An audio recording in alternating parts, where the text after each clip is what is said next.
সারা রাত ঠান্ডাতে রেখে বেলালের ঈমানকে বাবা নষ্ট করতে পারলো না। ওই বেলালে হাবশিকে নিচে পিঠে বাবা ছোট ছোট পাথর যেন জমা করানো হলো।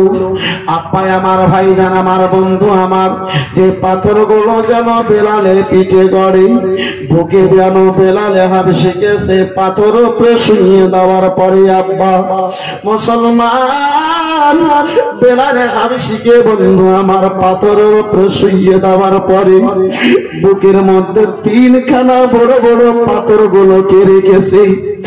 আরে আমার বেলাল বড় বড় চোখগুলো বের করে নিয়েছে। বেলালের আত্মা মনে হয় বের হয়ে যাবে। বেলালের জিভখানা আব্বাই আমার বের হয়ে গেছে। হাজরাতে বেলালে হাবশিকে দেখে উমাইয়া বলে, বেলাল এখন তোমার জিভখানা বের হয়েছে বেলাল, চোখগুলো বড় বড় হয়েছে বেলাল, তুমি যদি কলমা কানা ছেড়ে দাও তোমার মহাব্বত হবে, ভালোবাসা হবে। ও বেলাল জানেবে দেব বেলাল, একটা কথা ওই মোহাম্মদের কলমা কানা ছেড়ে দাও।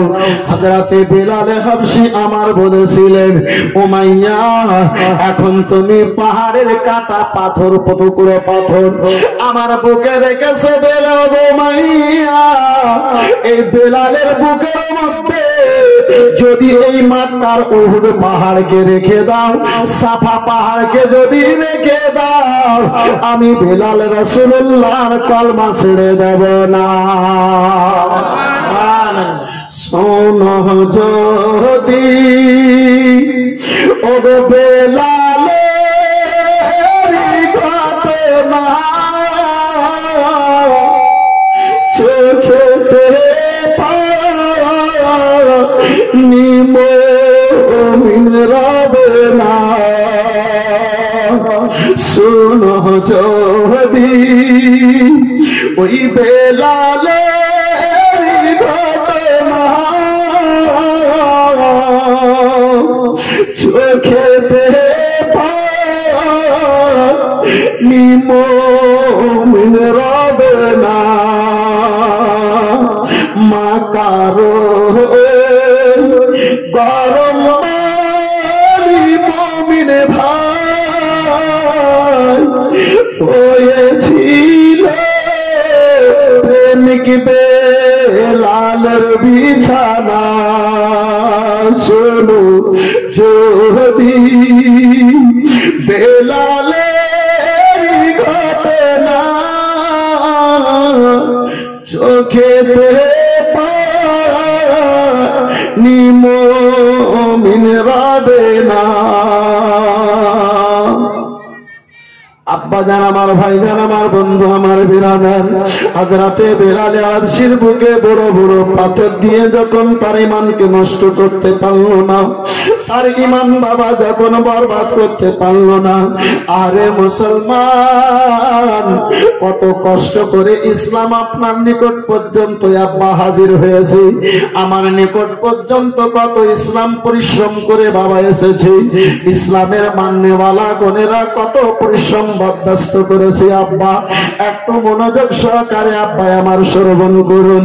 হযরতে বেলাল রাদিয়াল্লাহু তাআলা আনহুকে যখন দেখলো সারা রাত বাবা ঠান্ডায় বসিয়ে রেখে বেলালের যখন ঈমান নষ্ট করতে পারলো না, বেলালের বুকে বড় পাথর দিয়ে, আহারে মুসলমান আব্বা আমার যখন ঈমানকে নষ্ট করতে পারলো না, এরা যারা আবু জেহেল বলে, উমাইয়া এই মতো বেলাল কলমা ছাড়বে না বলে কেমন করবে বলো? বলে বেলালের পায়ে দড়ি বাঁধো, ওই ছেলেদের হাতে দাও, আর যেন পাথরের উপরে বেলালকে টেনে বাড়াও। আল্লাহ মুসলমান ওই অত্যাচারীদের নজরে, ওই জালিমদের নজরে হযরতে বেলালে হাবশীর একটাই অপরাধ যে আমার বেলাল রাসূলুল্লাহর কলমা পড়েছে। বন্ধু আমার, বিরাদার মুসলমান, আমার দয়ার নবী মায়ার নবীর কলমা পাঠ করেছে। বেরাদার মুসলমান বেলাল হাবশি সারা মক্কা নগরে বাবা এলান করলো, প্রচার করলো। মক্কাবাসীর লোকেরা রাখছে বিসমিল ময়দানে তোমরা জানা হাজির হয়ে যাও। মক্কা নগরের সকল কাফির গুনেরা বাবা হাজির হলো। আব্বাই আমার বেলালের সারা দেহতে কোনো কাপড় নাই, শরীরে কোনো কাপড় নাই। ইজ্জত থাকার জন্য ছোট্ট একটা কাপড় জালিমেরা দিয়েছে। দেহেতে বাবা বেরাদার কোনো কাপড় নাই। বেলালের দুই পায়ে বাবা দড়ি বাঁধানো হলো। মক্কা নগরের গুন্ডা ছেলেদেরকে বাবা জমা করা হলো। বলো গো ছেলেরা, যেখানে বড় বড় ধারওয়ালা পাথর রয়েছে, কাঁকর রয়েছে, বড় ছোট পাথর রয়েছে, সেই জায়গাতে বেলালকে যেন টানো। এত টানো, এত টানো, বেলাল পাথরের আঘাত খেয়ে খেয়ে যেন মরে যায়, কিংবা মুহাম্মাদের কলমা কানা ছেড়ে দেয়। আব্বাই আমার, ভাইজান আমার, বন্ধু আমার, এই বেরাদার মুসলমান বাবা জীবন ভাইরা আমার, হযরতে বেলাল হাবশী রাদিয়াল্লাহু তাআলা আনহুকে বাবা পায়ে দড়ি বেঁধে ওই শয়তান ছেলেদের হাতে দড়ি কানা দেওয়া হলো। বেলাল হাবশীকে ছোট বড় কাকর উপরে বাবা টানানো হয়। পাথর লাগে, পাথরে বাবা লোকগুলো লেগে দাঁড়াতে লাগে। বেলাল হাবশীর শরীরের চাম ছিল, চাম কেটে কেটে যেন শরীর থেকে রক্ত বেরোতে লেগেছে। হযরতে বেলাল হাবশী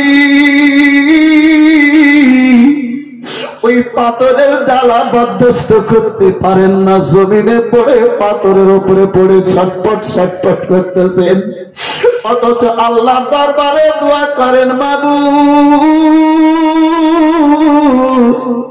তোমার বেলালের দেহের যদি রক্ত বেরিয়েছে আল্লাহ, দুনিয়ার কোন জিনিসের মহাব্বতে নাই মাবুদ, স্বয়ং তোমার কল, তোমার রাসূলুল্লাহর কলবার মহাব্বতে বেরিয়েছে। রব্বুল আলামিন এই তোমার রাসূলুল্লাহর প্রেমিকের এক একটা ফোঁটা রক্তকে মাওলা তুমি নিজের দরবারে কবুল করে নাও। আব্বা জানাবার, ভাই জানাবার, বন্ধু আমার, দেখনে ওয়ালারা চতুর্দিক থেকে বেলালের সাজা দেখে, বেলালের কষ্ট দেখে। ওই পাপিষ্ঠদের রাজা আবু জেহেল, জালিম আবু জেহেল প্রচার করে, ওগো মক্কা নগরের লোকেরা দেখে নাও, দেখে নাও, যারা মুহাম্মদ ইবনে আব্দুল্লাহর কলমা তেলাওয়াত করবে, পাঠ করবে, এর চাইতে বড় বড় সাজা যেন তাদেরকে দেওয়া হবে, এর চাইতে বড় বড় আঘাত যেন তাদেরকে দেওয়ানো হবে। আব্বা আমার, ভাই আমার, বন্ধু আমার, সেই পথের পাশে দিয়ে রাসূলুল্লাহর প্রেমিক, রাসূলুল্লাহর দিওয়ানা হযরতে আবু বকর সিদ্দিক রাদিয়াল্লাহু তাআলা আনহু চলে যান। হযরতে আবু বকর সিদ্দিক দেখেন এই ময়দানে কেন এত লোকের জন্ম, এত কেন ভিড়।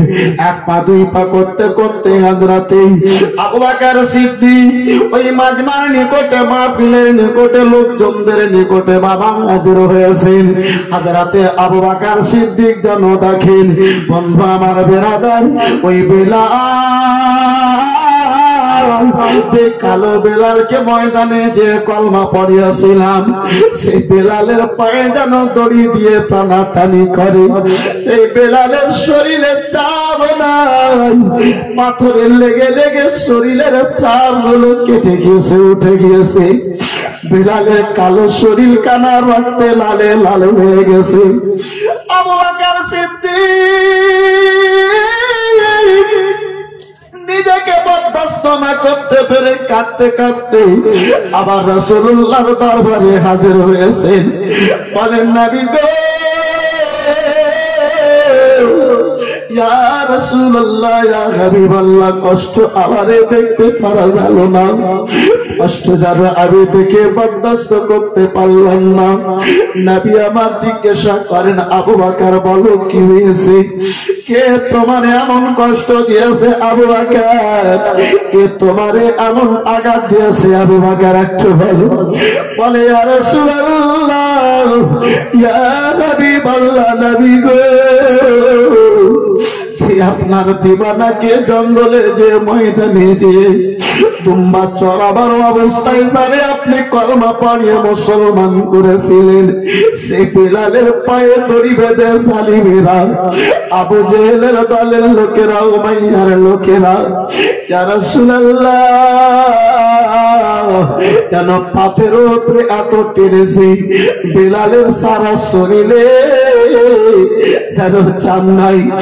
নবী গো আপনি যদি একটু আদেশ দিতেন, একটু যদি বলতেন ইয়া রাসূলুল্লাহ, তাহলে ওই আপনার দিওয়ানা হযরতে বিলাল হাবশীকে আমি খরিদ করে যেন আজাদ করে দিতাম।